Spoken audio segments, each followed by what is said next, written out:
The Jewish Sabbath is not the same thing as the Christian celebration of Sunday. They involve related principles, but Sunday is not the Christian Sabbath. The Sabbath has not been moved. It is and always has been Saturday, and it was binding on the Jewish people prior to the time of Christ. But Sunday is not the same thing. The Catechism of the Catholic Church states the Sabbath, which represented the completion of the first creation, has been replaced by Sunday, which recalls the new creation inaugurated by the resurrection of Christ. This shift can be a bit confusing given the presence of the Sabbath in the Ten Commandments, which many people have the idea that the Ten Commandments are unalterable and binding on everyone. And that's true when it comes to most of them, but not when it comes to the Sabbath command. The Catechism of the Council of Trent explains, the other commandments of the Decalogue are precepts of the natural and perpetual law, under all circumstances unalterable, whence, notwithstanding the abrogation of the law of Moses, all the commandments contained in the two tables are observed by the Christian people, not because Moses so commanded, but because they agree with the law of nature, by the dictates of which men are impelled to their observance. Whereas this commandment, touching the sanctification of the Sabbath, if considered as to the time of its observance, is not fixed and unalterable, but susceptible of change,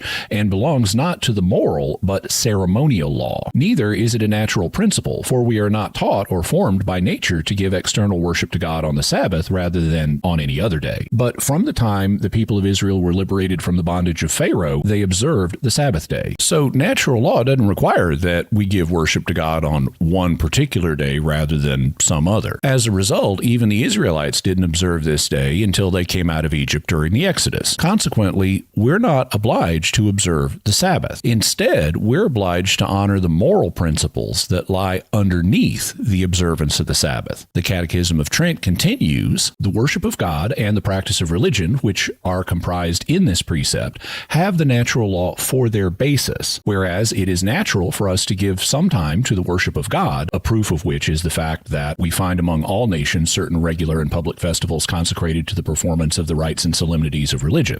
For it is natural to man to give some time to necessary functions, such as bodily repose, sleep, and other such matters. So also does the same nature require that some time be allowed to the mind to recruit its energies in the contemplation of God, and thus, as some portion of time ought to be consecrated to divine things and paying the worship due to the deity, this no doubt appertains to the moral law. The apostles, therefore, resolved to consecrate the first day of the 7 to divine worship and called it the Lord's Day. So the apostles consecrated Sunday as the Lord's Day, and that is what Christians are celebrating. It isn't the same thing as the Jewish Sabbath, but a parallel celebration based on the resurrection of Jesus Christ.